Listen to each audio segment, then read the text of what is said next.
some UrbanX folks, we've got some FoodX folks. Who's here from UrbanX? Okay, you guys are intermingling very well. And the FoodX people? Excellent, yeah, excellent.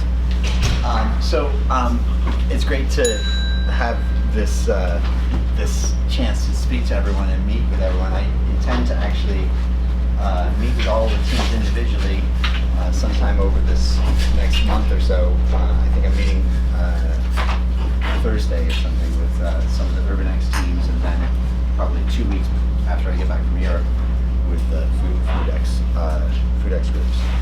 So, but I've been talking you guys up to a variety of LPs and you know, the people that are prospective investors. I was actually meeting with a company called Anheuser-Busch InBev, and they're going to be sending some people to our their global head of innovation is here in New York, and they're going to be coming to our +30 or +60 if we take them up on that offer and give some reviews. But they're you know, that may apply for some of your companies. Yeah, so just loads of great opportunities, I think, to network with some great LPs, hopefully in the future, investor type people. But let me give you a little bit of background on SOSV and myself. I'm the managing director of SOSV, and SOSV is a venture capital firm. It was started 20 years ago, and I started it from money that I made, actually, founding my first company, MapInfo, which became a public company. So MapInfo, you've maybe heard of that. You type an address into a computer and you see a street map, like I used it to get here today, like on my smartphone, that capability. We invented that at MapInfo. It became a couple $100 million company. It became a big idea. And there's lots of people that do it these days, of course. But the first million people that did it, probably 95% of them did it with MapInfo. And we licensed the technology to loads of folks like Microsoft and Oracle and, you know, hundreds of corporations and whatnot. And so it has had a lot of impact on the world. And I'm quite actually proud of what we did at MapInfo, inventing desktop mapping. And I've also founded a few other companies. One of them went bust. It was a company called NetCentric. And it was a company that we created the term cloud computing in that company in 1996. I trademarked the name cloud computing actually back long days ago. So, and then I let it go open source. Whoops. Is it going to do that? So, but so from the proceeds of some of the startup companies that I started, I created a venture capital fund and have invested through that, and started this whole accelerator movement, this vertical accelerator movement in 2009, 2010, when I was working with Sean Broderick and guys like that with Techstars when Sean was running the Techstars program. So that's a little bit of my background. I also formed a company called Jumpstart International, which is not a company, it's an NGO, and we did a lot of work in the Middle East, in war zones and trouble spots. There were 3,500 people that were working for that. So what we're going to do today is just talk a little bit about starting companies, designing products, maybe even talk about why venture capital funding is generally a bad idea for most startups, and I'll talk about some other lessons learned along the way. So, why do we do what we do? You know, what is the meaning of life? Why are we here? What are we on about? Why do we care about these companies we're trying to start? I think that all of us are driven to do something meaningful with our lives. I think that all of us want to have an impact on the world, and leave the world a little bit better than the way we found it. And I think starting companies actually is the way that we can perform this impact in the greatest service to humanity, as well as in the greatest service to ourselves and our vision of the world. Like we're probably unhappy with the world as it stands, which is one of the reasons why we all create startups. But startups have the transformative power, really, of enabling the world to become a different place than the place that you live in today. With your startup, if you're successful at it, you're going to help shape the way that people think about food, or think about our urban environment, think about the technology that you're trying to introduce. You will not find this easy. You will not become overnight millionaires. It is a long and hard road ahead, as you all are probably aware of. I've had these great successes in my life, but it took a long time, to get there. Many years, when I was starting my first startup, MapInfo. Hey, great idea, computers, maps on computers, duh. Okay, that's going to work. After the fact, it looks like it was going to work, but in fact, there were a lot of moments of doubt and uncertainty along the way, and and lack of funding and everything else. So it's a long road to the future. By the way, this is a picture of my daughter, because I always like to throw in gratuitous pictures of my children into every presentation that I can. She's now 10 years old. She was probably 6 months old in this picture. But life is hard as an entrepreneur. You're going to need to as you know, buckle down and keep on buckling down to 60, 80, 100-hour weeks for many years. And so because of that, I think one of the lessons we need to learn is to enjoy life every day, right?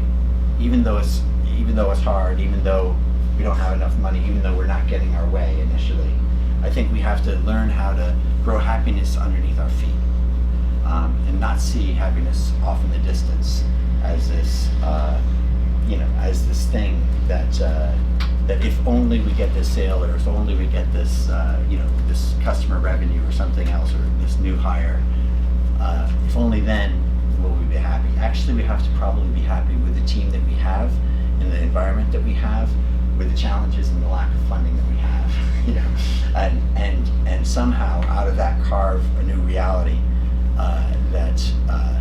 that is inspiring to the customer base that we want to have on our side. So about entrepreneurship, I'm actually was asked to do something talking about some near-death experiences. So I am going to do something talking about my time in Iraq when I started an organization called Jumpstart International. I went into Iraq. I was allowed in by the Saddam regime in the early days of actually before the war started, and was in Baghdad while shock and awe campaign was coming down in great volume by the military, and I traveled in over the land. I crossed the front lines a couple of times. The car in front of me was blown up. The car behind me had its windows blown out. It was a interesting experience, but it was also a very controlled experience, because the Mukhabarat, or the secret police, and the Iraqi authorities only want you to take pictures of what they want you to take pictures of. So I was actually ejected because I wanted to take pictures of stuff they didn't want me to take pictures of, and so I was outside Iraq only 8 days later or something, and then I came back in, I think 8 or 9 days later, when the border fell, when Baghdad fell, and so that's a little bit of the little history of how I got started in Iraq. I'll show you some photos, some quick photos of some of the experience there. So these are all photos I took at various events, places, and times in the first couple of weeks of the war.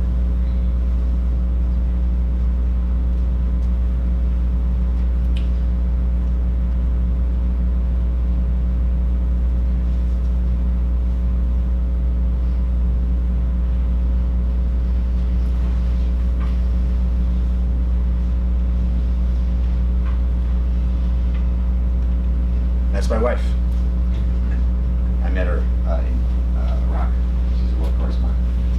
Hey, Andrew. Hello, how are you? And one of the things I found when I was actually quite frustrated with the situation there, and I found it untenable that that more wasn't being done to sort of restart the society. So I formed a humanitarian organization. I left my job sort of working for CNN and Reuters as a freelance photographer, and I started a humanitarian organization called Jumpstart, which we would just go and take down skyscrapers that had been bombed and burned, and go set up the National Library, clear it out of all the burned books and everything else, and just get it ready and restart college campuses and things like that. So there was a couple hundred of us. Well, actually, it's myself and 30 foremen, or 30 hand laborers initially, and then it grew to a couple thousand over time. So why am I telling you all this? It was because there was it was just a very challenging time, and it was a difficult circumstance because people, my co-workers were sometimes like my co-founder was assassinated. My senior management team would receive death threats all the time, and so many of them had to quit unless they renounced the organization. They had to go to a public square to renounce the fact that they'd ever worked for Jumpstart in order to have their children survive. The threats that they would have against them and their families. So as much as a difficult time as you're going through trying to do your startup, you can always relax a little bit, because you're not actually asking any of your co-founders to take some of the risks that some of the managers in my teams had to face. And so we actually are quite lucky to live in a place, except in Brussels today, but we're quite lucky to live in a place where we're generally free of these sort of pressures. So anyway, we did some great work in the end. And what's the whole point of this, really? I was asked to talk about near-death experiences. Why? Near-death experiences are actually very clarifying events. Near-death experiences are the essence of being a startup. Every day, you are underfunded. You don't have a reliable, customers. You don't have a repeating business. You are striving in unknown territories against unknown challenges and unknowable, outcomes. So you are every day threatened as a startup with your survival, and that's a very clarifying thing. Why is it clarifying? Because when you're faced with sudden death, you actually have to be incredibly focused, or else you will die. Unless you get the product delivered, unless you get some results, unless you get in this short sort of accelerated 4-month period, 3-4 month period, unless you get some outputs, some clear outputs, all those Monday meetings that Andrew and Nick are having you sit down for are actually clarifying events. You only get funded if you have some sort of traction in the end. You only get funded if you have some results, or funded by customers or funded by investors. And so you have an advantage over the big companies. You know, all the big companies, they don't have to worry about that. If you work for a normal organization, you would actually, you know, you have your budgets, you have your cushy job, you have your salary. You know, it is actually not conducive to actually making hard decisions. And that's what you have that makes you win. That's what you have. That's the advantage you have over everyone else. That near-death experience allows you to focus on what you absolutely need to do. So, you know, so because of that, you know, trauma, eat trauma for breakfast, it's good for you. What doesn't kill you makes you more alive. These are all things that I actually think it's very, very important to actually reflect upon. The things that you think maybe are disadvantages, the fact that you don't have enough funding, for example, to get the work done, actually is probably an advantage. It allows you to have and produce a minimum viable product, because you have to, if you build all the features that you want to build, you require a level of funding that no one's going to give you. So you have to actually scale down and focus and deliver a product that people want to buy, and that is how you survive. So about companies, you know, I just in general, I love this expression from Buckminster Fuller, and this applies to several other companies that I've created, and it may apply to your companies as well. You never change things by fighting the existing reality. To change something, build a new model that makes the existing model obsolete. You never change things by fighting the existing reality. To change something, build a new model that makes the existing model obsolete. And as you think about that as it applies to your companies and your missions, you know, I'll give you an example. You know, with my first startup, you know, MapInfo, the existing model was like paper maps. You know, we did computer maps. Okay, they weren't as good as the paper maps. The paper maps were more accurate, you know, but they were, you know, the computer maps were completely amazing. Like, you could type an address in and see it pop to the address. You can't do that on a paper map. You know, you could zoom in, zoom out, do all those sorts of things, overlay databases onto a computer map that you couldn't easily do on a paper map. So we could have chosen to fight the existing reality and say, okay, we're going to do what paper maps do and just do it slightly better. But in fact, we completely reinvented a new model that made the existing model completely obsolete. So it took us several years, you know, it took many years for the paper maps to be worse than a computer map, completely worse than a computer map. But there were enough advantages to the digital maps and the capabilities that it gave to certain subsets of customers that we were able to get revenue and able to get off the ground and get profitable so we could grow our company. And the same thing obviously applies with, you know, cloud computing. You know, before software used to run on personal computers, the software all used to be inside here. Now, of course, most of the software is actually off in the web server someplace, and you're just seeing the results. Some software resides on the computer, but very little compared to what we use in our daily lives. So if you try to fight the existing reality rather than create a new model that makes the existing reality obsolete, you can't win, actually, fighting the existing reality, going head-to-head with, if we tried to go head-to-head with Rand McNally, which was a big paper map company. I don't know if anyone's heard of it. You know, but you know, if we had tried to do that, we would have lost. You can't fight the existing reality. We have to create a new model where we win, where we're number one in our category. So, you know, so that's what you in many cases, you have to do that.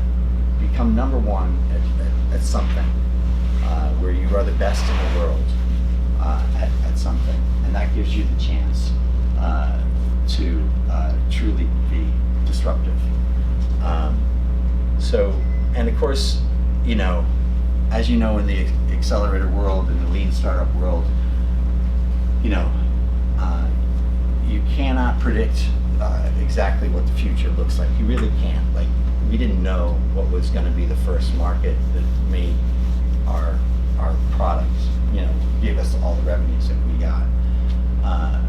But you can take a stab at it, try and test your hypothesis and fail fast. So, there's a lovely diagram. I don't have it, but in this presentation, but people sometimes think that a successful company is the one that has this vision of the future, and then they head straight towards that vision, and those are the ones that win. Actually, it never works that way. Successful people know that that's not how it works. Unsuccessful people think that that's the way it works. You have a great vision, you head towards that vision, and you succeed. That's not actually what happens. So successful people know that you have a vision of going to this marketplace over here, and then you fail, right? That doesn't work. And you say, okay, well, I'm going to go over here, and then that fails, and maybe you even go this way a little bit, and then you realize it fails, and then you start to fail a little bit less, but you keep failing until you finally succeed. So it's failure, failure, failure, failure, success. And you have to just put yourself in a mode where you're happy to live in that world, where you're fighting against these continuous negative rejections and losses and lacks of successes, but you're comfortable with that. Grow happiness in that environment.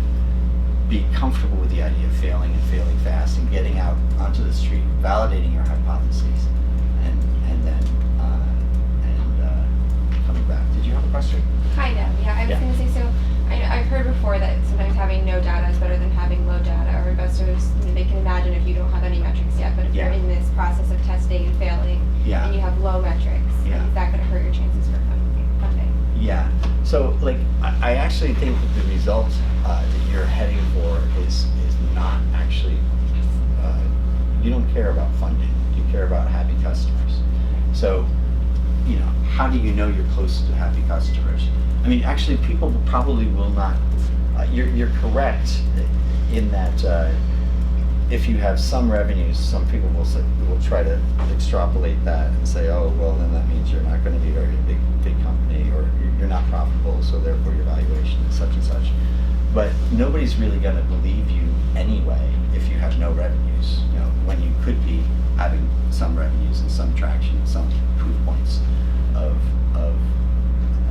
where, it's better to have, it's better to have tried and failed than to not have tried at all, so you have to, and to prove that you failed in certain areas is okay as well. I mean, in the end, even if I had this great dream of, having maps, street address maps with the same quality as what the paper maps were of the day, that dream is not actually possible. But what's possible is because it would take $1 billion in funding to do that, right? So what's possible is to get $1 million in customer revenue by doing something off this direction, and then getting another $1 million doing something off this direction, and all the time improving the platform and your offering and your skill set and your reputation, so that people will trust you with more, give you more revenues, etc. And then eventually you get closer.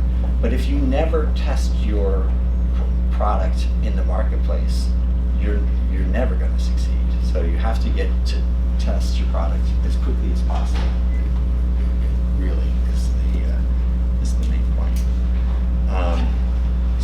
And just be willing to change continuously. It's not the strongest of species that survive, nor the most intelligent, but the one most responsive to change. So just a few thoughts, on starting companies. you know, don't start a company. You know, you guys shouldn't start companies. So that's the reality. Most people are just, they're better off. Like, I've been much better off for the first 5 or 7 years by taking a day job. You know, I had a good offer from IBM. I had another good offer from other companies when I graduated engineering school.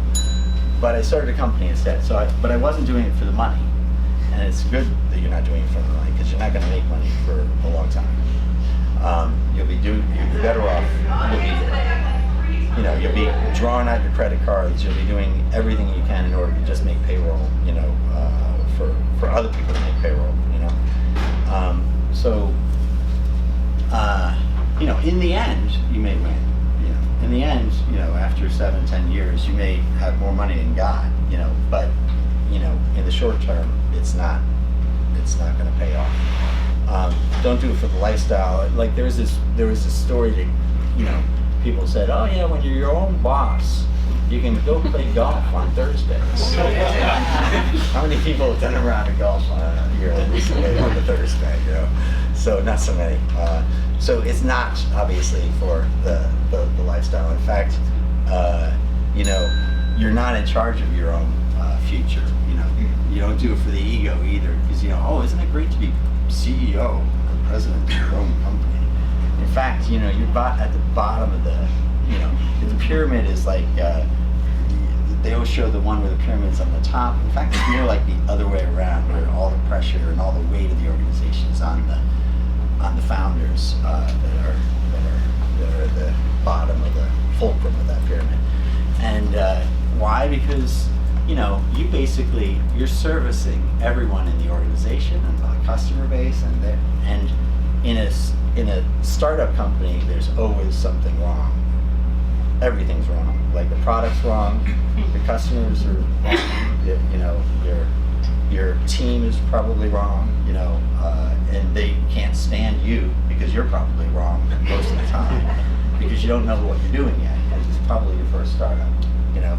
And even if it's your second startup, I was probably worse in my second startup than I was in my first startup, because I was arrogant, because the first one works.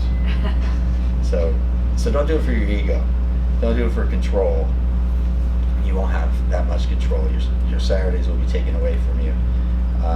And you know, but you know, why would you do it? You do it because you have to, basically. Like, you have a vision, I think, in many of the companies that I've seen the plans for, or the intent for. You have a vision of a different world that works a little bit, you know, that is a changed world from the world that exists today. And you believe you can bring higher quality of life, or higher impact on you know, a higher efficiency, or a higher, technological capability to people. And so, you know, you're probably just not going to be happy with life as it stands. Like, you know, for me, I was actually a multimillionaire when I went to Iraq, but I couldn't stand the fact that it was my government, the United States of America, that went into Iraq and did a pretty shitty job of rebuilding the country. So I said, well, fuck it, I'll rebuild the country. And so I started with a little, you know, myself and 3,000 friends, you know, to have an impact, and it was great. I couldn't stand. I had to. I felt like my identity as an American was being, torn to pieces by not being proactive in helping the country get back on its feet. So I couldn't stand that reality, and that's what drove me to do something. There was no financial gain. There was no benefit other than my worldview was a certain worldview. Your worldview is a certain worldview. You have a vision of a new world that is different, and don't let that vision die. And that vision is your true north. Whatever that true north is, you know, that drives you in your business. You have to, as a team, agree on that vision. You have to find that vision, whether it's, you know, some new healthier food supply or a new marketplace for, you know, for a food or a lifestyle product. You have to not only find that vision, but also agree on it as a team. The one thing I've seen destroy startups in terms of the founding team is when the true north is wildly divergent, or when people are in it for the wrong reason. My second startup failed in many ways because we had other founders on the team that had a different true north than I had, and I was drafted in to the team, and I agreed to serve as the president because I was sort of I thought it would be helpful to my friends, and in fact in the end they were basically good people, but they were not in it for the same reasons I was in it for. In the end, I found my true north was less about the money, which is really their motivation, was, hey, we can get rich quick. It's another internet startup. It's 1996. This is going to be a quick flip, and I should have known better. But we had different true norths, and in the end, the company didn't work in the end, even though it came close to working. It got to 10 million in revenue, but it didn't work, really for several years just because of the founder conflicts. So you really have to in your founding team, agree on what the motivation is. It's never going to be money. If it's a money motivation, unless you're both into just the money aspect, I don't think that it works really. You have to stick to that true north, even if everyone else abandons you, even if your customers abandon you. Keep sticking to it. It's really hard because in almost every business, sometime along the line, you run out of funding, you run out of customers that are happy with your product and are paying you for it, or you're stuck, in some way, and there is a moment of darkness that affects all of us. You have to travel through that darkness. Generally, it's around, in my experience, it's between 12 months and 18 months into a business, 24 months into a business, when it just seems like there is no light at the end of the tunnel. So you have to actually bear through that valley of darkness into the other side. And that is only possible if you have a vision of the future which is stronger than just this quarter's numbers or money or whatever. If it resonates with your soul, what you see in the planet, something you can get up every day for the next 5 years, 7 years to do, then you can keep at it. Now, your true north can have multiple strategies that you use to get to that true north, and sometimes the company completely changes. Like what was Twitter was 10 years old yesterday, right? What did it start doing? What was Twitter doing before it was Twitter? What was Slack doing before it was Slack? Slack was a gaming company before it was a communications tool. And sometimes people are actually about where Twitter started in terms of it had its most success was as a promotion system for bands at South by Southwest. Where you wanted to say what your band was doing that night, and so people could follow you because they follow bands like their groupies. So groupies would follow you, and then you could see what the band was doing. Whenever it had a gig, that kind of thing. So that's where Twitter sort of started, and it developed into whatever it is today. Probably the same thing, actually, bigger scale. But at any rate, most successful companies actually they start out with one idea of what they're doing, and they actually have to pivot a few times in the first 5 years. when you do pivot, you have to basically give up on everything else you're thinking about, and throw yourself behind that pivot and make that reality the whole focus of the company. You can't basically have two different products. All of you have very small companies. If you are going to do a pivot, you have to abandon whatever your first. If Slack was still making whatever their video game was that they were making before they were doing Slack, they would be not Slack. So it is not possible for small companies to have more than one product. You can only have one thing that you do well, only one thing, period. And don't convince yourself that you can have two products. I'm just telling you, pivot hard, and kill off the previous beast. So eat your young. So love your product. I mean, if you don't love your product, if you don't come up and have passion about what it is that you are offering, you guys have just started. Have they given pitches yet to each other? Yeah, Yes. all the time. But it needs to come alive, because if you're not passionate about what you're doing, that will come off, right? You have to stop thinking about yourself and think about the mission that you're trying to serve, and and stop with the self-consciousness that we all have when we're in front of people. You have to just care and love your product and your vision of the world so much that it shines out and that people see it and believe in it. If you care, the customer will care. If you don't care, the customer won't care. People won't believe you. They won't get behind you. Your team won't get behind you. And if your product is that most fun, most cool thing that's being done, the most coolest thing in the world, then you will get, bloggability, and you will get better engineers working on your products, higher quality products, viral growth, free PR, passionate customers. And so don't think about yourself, think about your products, really. It's not about you.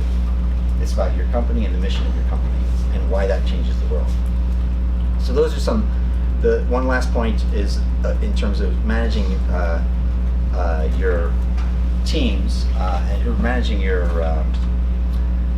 strategy and your daily activities. Know your mantra. What's a mantra? Does anyone know what a mantra is?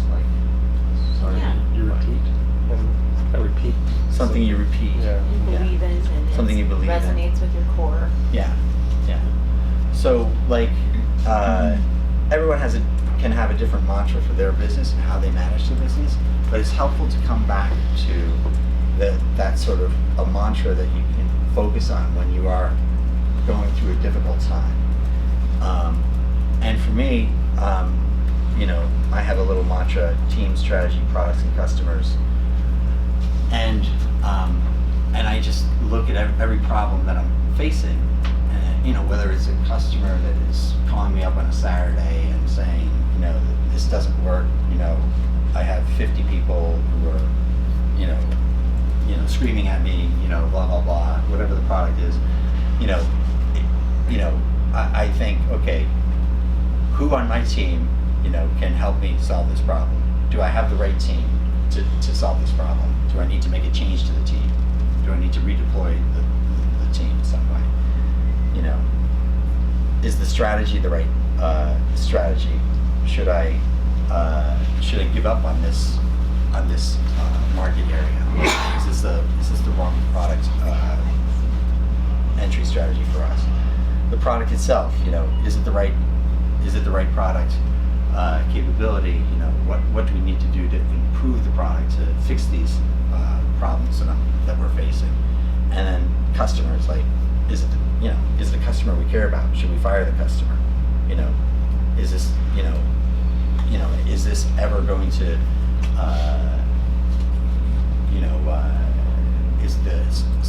is the capability that we have as a company being reflected in our customers?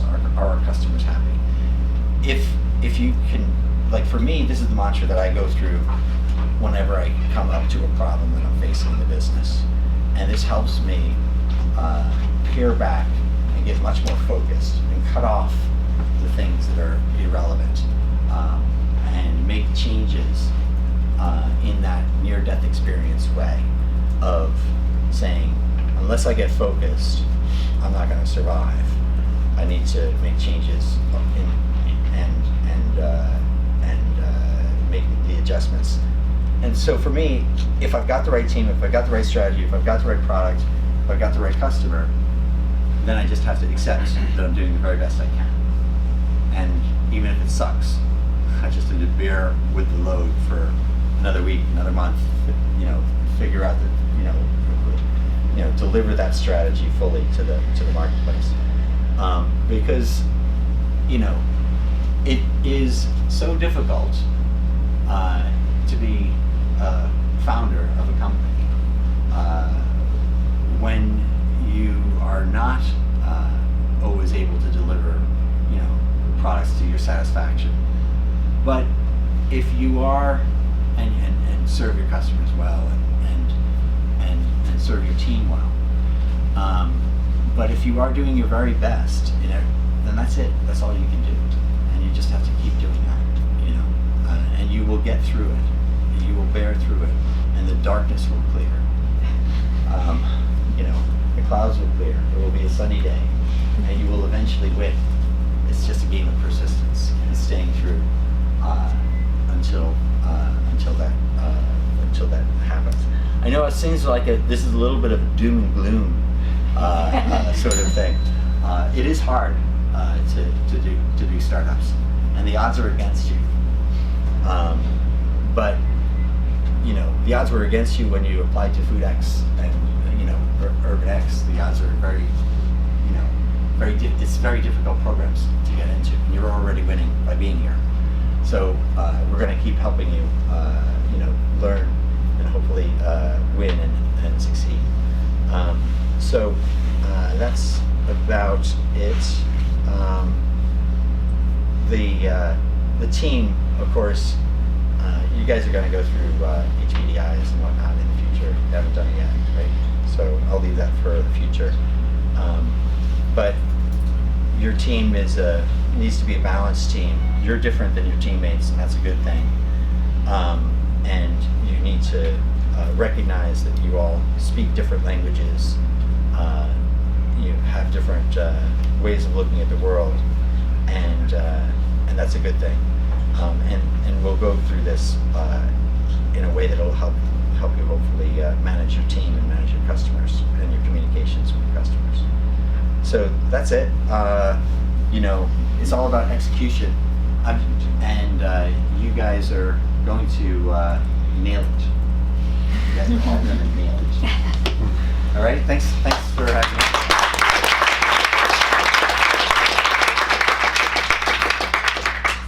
So that's. Is there any questions about anything? Lance? It's all across the board there. Yes. What kind of work is Jumpstart still doing? Jumpstart is actually in the Georgian. It started in Iraq. It's no longer in Iraq. It was eventually sort of, we were working Fallujah and Najaf and all those trouble spots, but eventually, after a couple of years, we had to give up. And we went to the West Bank, Palestine, and also into Gaza Strip, and we did a bunch of similar work there. And then we went into Africa, and then it's now in the ex-Soviet Republic of Georgia, doing transparency work in governance and things like that. Lots of sort of good stuff. Not rebuilding buildings. Awesome. Yeah. So it's a small organization now. It's only 50 people or something like that. But and it's mostly funded by like the Soros Foundation and UN, or not UN, but some other organizations. So yeah. So what do you do now? What do you spend your time, or how do you split your time? So I run SOSV. We invest $50 million a year in startups that go through these accelerator programs. We have spent a fraction of that money in running these accelerator programs and then investing in you guys at that stage. And then as you succeed and get traction, we then fund the companies that come out of these programs even more. We don't lead the investments, but we follow up and we put millions of dollars, tens of millions of dollars into each of the companies that are going through and have graduated the accelerator programs over time. But it's as we don't lead those investments, but we do help a lot in trying to get those companies as they go through the cohorts to try to get to the second stages of funding and marketplace traction and customer relationships. That's why you're meeting Chuck tonight? That's why you're meeting Chuck? I'm meeting Chuck because he invited me. Along with a bunch of other clients in New York. So it's Charles Schwab is the guy. I've never met him before, so don't know what it's about. That's interesting. Let us know. Yeah. Well, it's good to network with these people because sometimes these people are useful for helping fund our companies. AB InBev, in fact, is looking at investing $50 million a year in startups in the food and beverage area. So that's for beverages mostly. But anyway. Yeah. So if it's not about money, ego, or control anymore, then why do you do this? Why do I do this?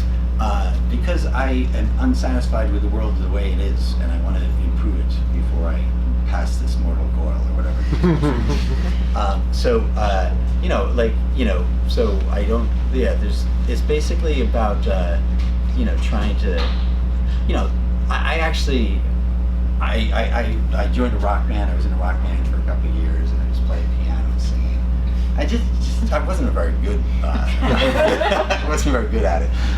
But I also determined that there's very little impact. Even the stuff we did with Jumpstart, we had 3,500 workers. It was a big organization, the most people I'd ever managed, and yet, in fact, in the end, it didn't have the societal change impact that some of the other stuff, the technology and the companies that I've invented have had.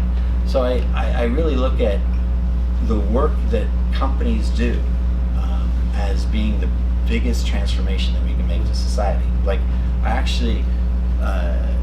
I don't think that charities are the be-all and end-all. I kind of thought that naively for a couple of years, but they're not actually. You can do much more good in the world by starting a good company that makes, all the products that we use and rely on, the glasses that we're wearing on our faces and the shoes that we wear around, or the smartphones that make us a little bit more productive, or all those things. If we can improve the quality of people's lives with the products that we make, that is a brilliantly transformative thing and the biggest impact we can have on the world. So that's why I like to help people create those kinds of transformations, and that's what SOSV is trying to help accomplish in the world, and specifically in the areas that we've determined are some of the most important areas to work on in synthetic biology, biodesign, in hardware connected devices, robotics, in food. Food is it's one of the biggest societal problems that we have is all the diabetes and things that we have, all the medical conditions that we have is partly a function of the fact that people don't have good food options.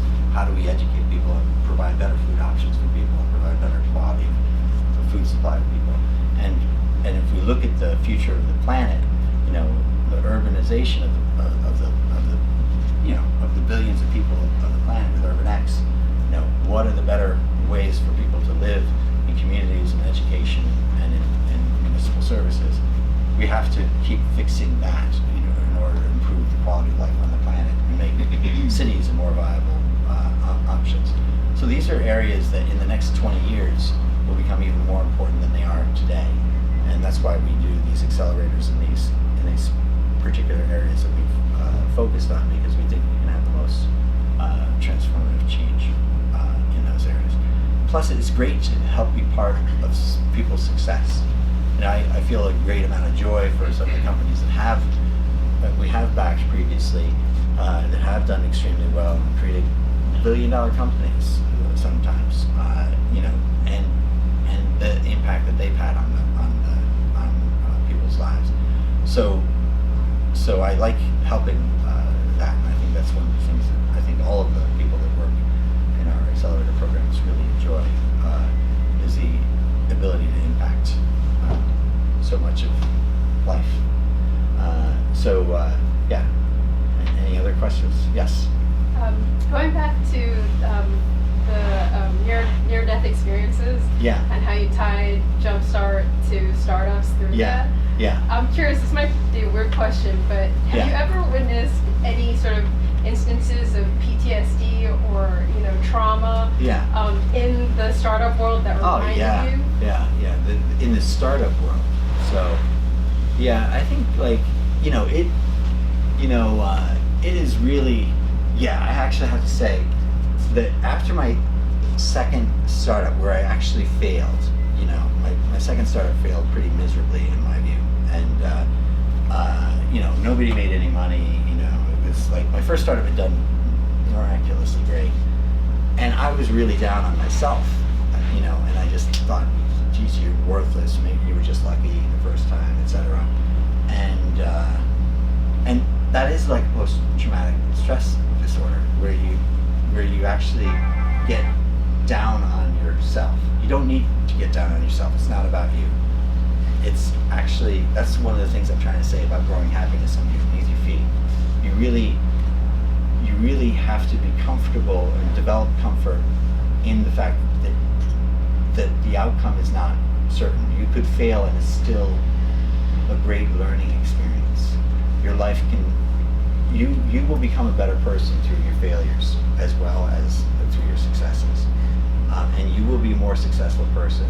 So don't take it, so actually in terms of the post-traumatic stress disorder, I actually felt extremely bad, suicidal about the failure of my second company. And that is something that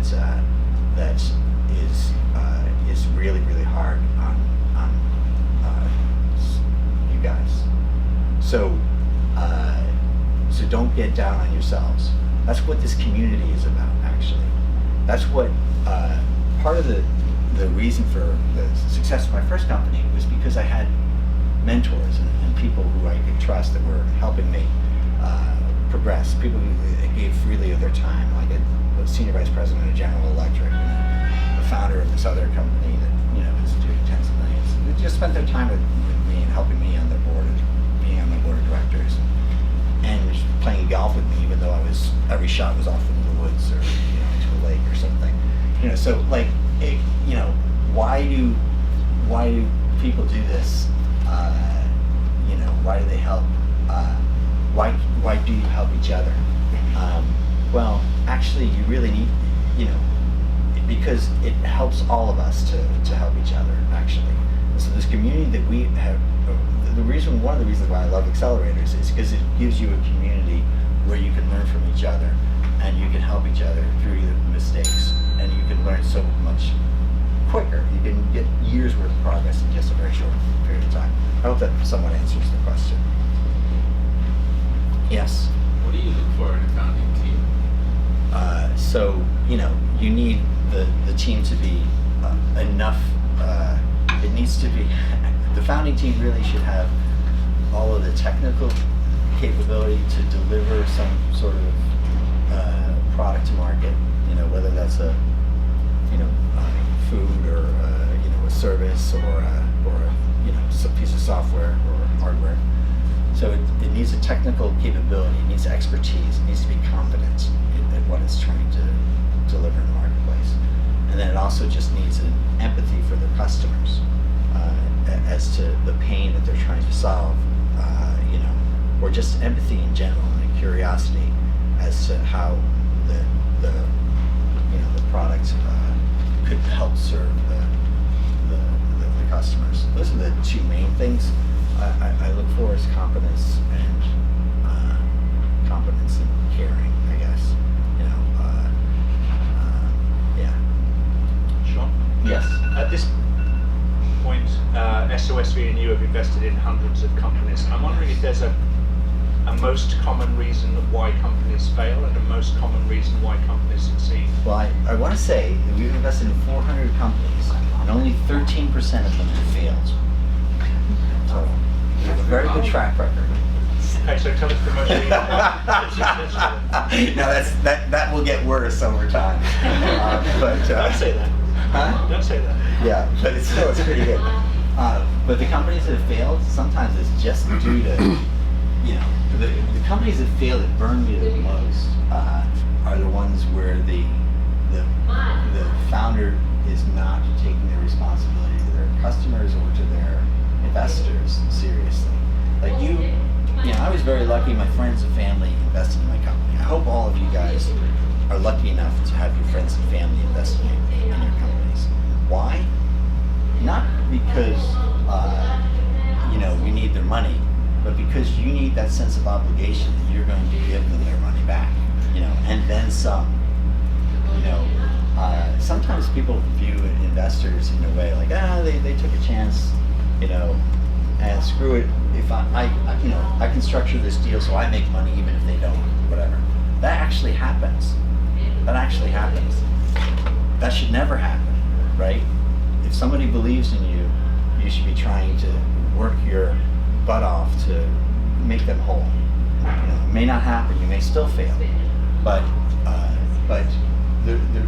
some of the things that upset me about some of the companies that do fail is when people are so wrapped up in their own selves and the furthering of their own, their career, that they forget about their team, their customers, and their investors. So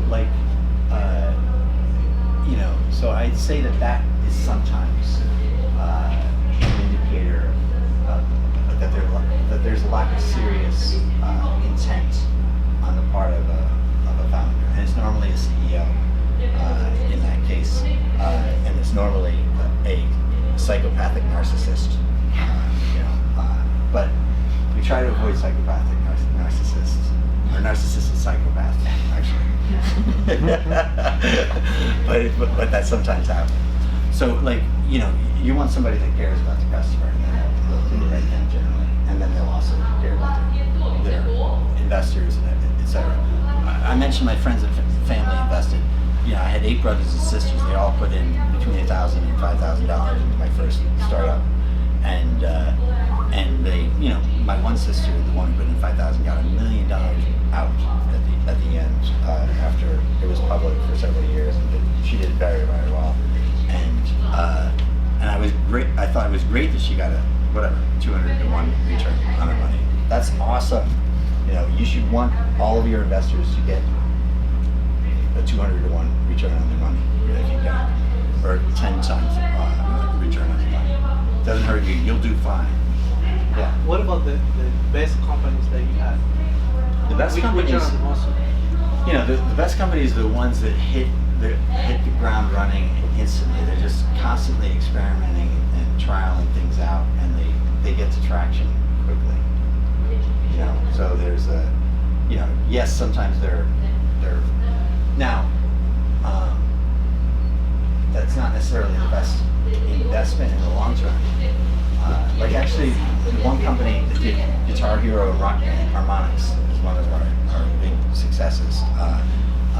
They did phenomenally well, but it took them I think 11 years for them to become the #1 video game in the world for a couple of years in a row when they did over $1 billion in revenue. And before they were $1 billion in revenue, they were 12 million in revenue. I mean, it went from 12 million to $1 billion overnight, in 1 year.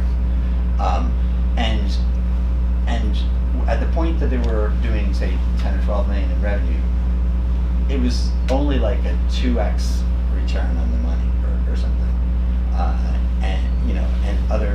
And it was 11 years into the business, so everybody was selling out, But if they held on, and I fortunately did held on,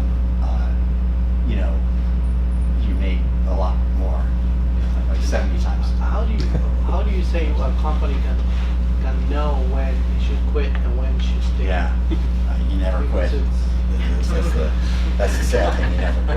You can pivot, but you never quit, actually. Somebody can shake you up on your senses. Yeah. Quit it. Well, you can, there is a need, right? What is the need? Why are you not serving the need? You have to sort of, the thing about being a startup is that you will run out of money unless you're sensitive to what your customer Yeah, but you might have a needs. little revenue and you keep stringing along. Yeah. This, managing, Yeah. little debt here. But again, it's how big is the vision? Like, you guys are all accepted into this program because you have a pretty big vision. Like, we believe in your visions. Like, we think that the marketplaces you're defining are, 50 million, 100 million, 500 million plus marketplaces. So, if you are truly trying to serve those marketplaces, you can eventually make it. Because that company, if Harmonix had given up 8 years into the business and said, we were two guys out of MIT, we could do so much better, we never really have made any money, let's go work for somebody else or sell the company now, they would have actually, not become, the powerhouse that they became. They live transformed lives right now. So the answer is the belief in the vision. Yeah. The belief. Yeah. You have. Yeah, just keep going. That's why the true north really matters. Like, it really needs to be a transformation you need to see in the world, and that will keep you going through it all.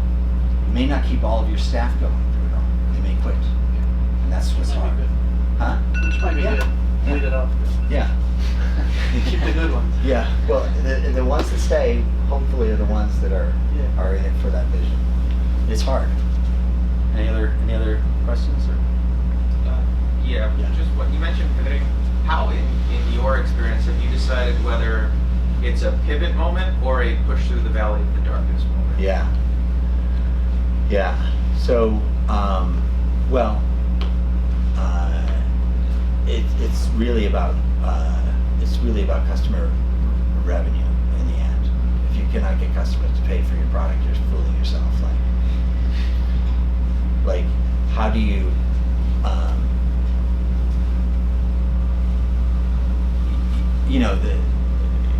You have to operate within your means, and that's the benefit of being a startup. You just can't be, another year's R&D budget just automatically given to you. The fact that you're not getting traction with customers tells you need to pivot. You need to make your product smaller. You need to make your product more aligned to what the customer wants right now. That doesn't mean that the first product you come out with is going to be the product that you end up with. And in fact, sometimes you can't pivot. If your company becomes too big, then you become, unable to serve the new marketplaces, and you may not serve your dreams well. I guess, like, an example is a company, Karma, that I created, which does, a carpooling software. We never had the vision to become a taxi cab company like an Uber and a Lyft. And if we had, we were ahead of both of those guys. We could have maybe been a bigger company. We still would have had to operate differently than our corporate culture would have allowed us to. Because we, Uber doesn't mind breaking laws and paying lawyers lots of money to, defend it, itself, and Lyft is the same sort of thing. So, but they won in a big way with their approach of how to serve that marketplace, and it's a very different approach. Karma is still going on. It's like it'll probably do 10 million in revenue this year or something like that. It's not a terrible outcome, and it has a good potential outcome in the end. But it's a different model. If it had pivoted, and it did actually pivot recently to a new ownerless car strategy in order to get higher revenue. And it went from being 2 million in revenue to this year it'll probably be 10 million in revenue because of the pivot. So, did we lose some people in some of the vision when we did that? Possibly, yeah. But, you know, it has to be relevant. What you're doing has to serve somebody in the end. If you're not serving somebody, if no customers are willing to pay for it, it's not real. You've got an imaginary product. Is it, how many of you guys have revenues already? Several, yeah, that's great. That, it does help keep you real, you know. It's also painful, like, when you have revenues.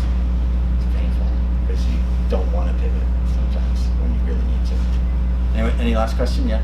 Did you have any, two-part question for Map Info? Did Yeah. you have any pivots there? And first, did you deploy a fleet of Volkswagen Beetles with disco ball cameras on the top? No. Okay, so my friend didn't work for you. Like straight teams to collect all data. No. But, okay, No. never mind. But Mafinfo Any is still like a pivots with $200 that? million company, but it's mostly corporate, you know, solutions, NATO and governments and things like that, Fortune 500.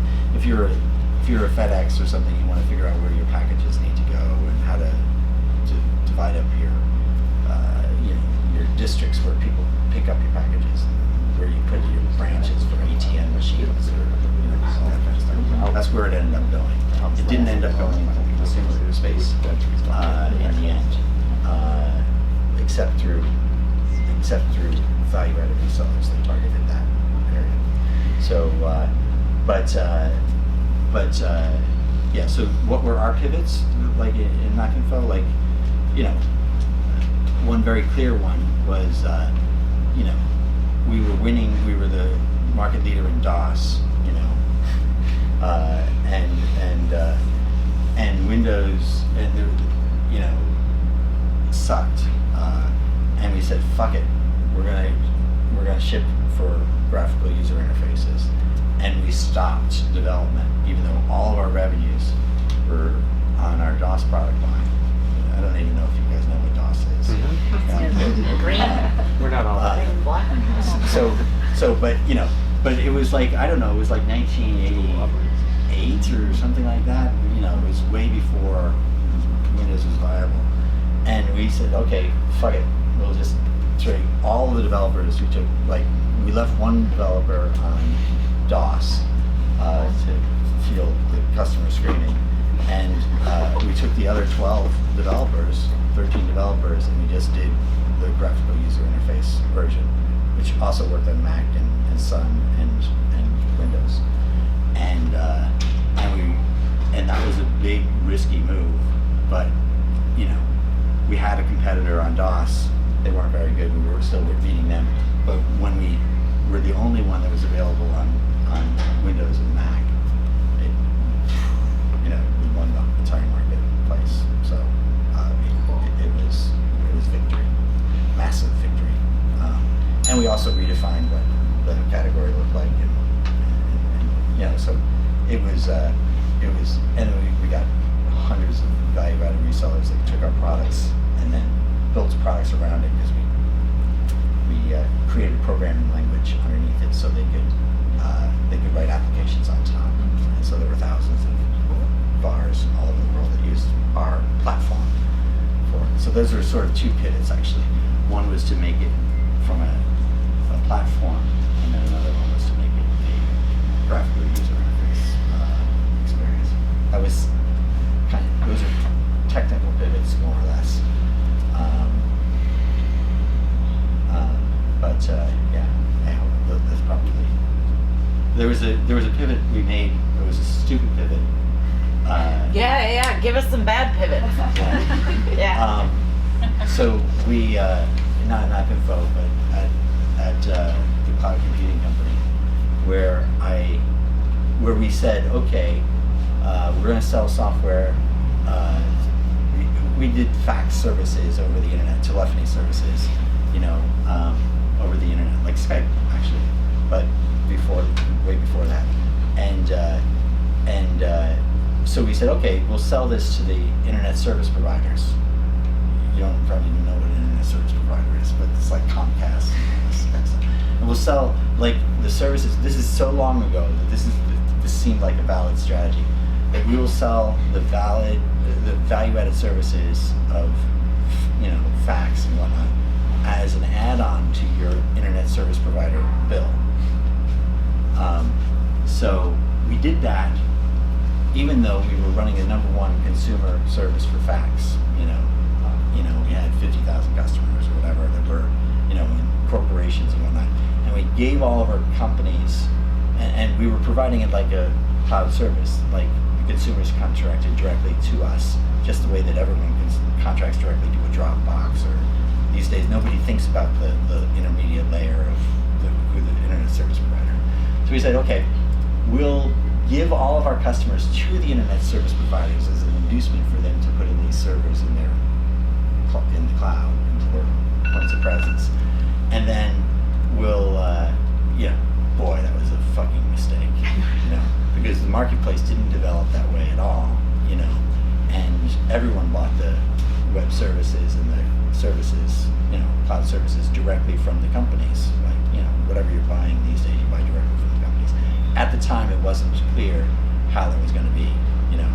We thought it would be more like the telephone company where you get or the cable company where you get HBO as a service on top of your basic cable, et cetera, et cetera.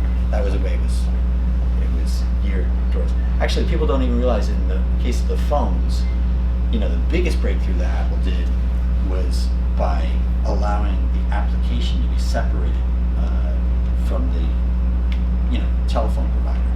Because before then, Verizon would allow you to have your app be on a Verizon phone, or AT&T would allow the app to be on an AT&T phone.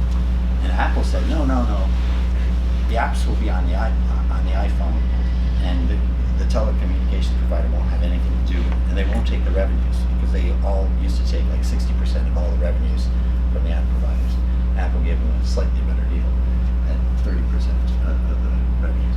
But that completely changed the whole ecosystem, and only Apple had the power to do that, which is a good thing, because it has changed the world in the way that people consume software. So that was a major pivot, in the marketplace, and it was a force for good. Any other questions, or I should go actually? I'm ready for Chuck. Thanks very much, guys, for having me.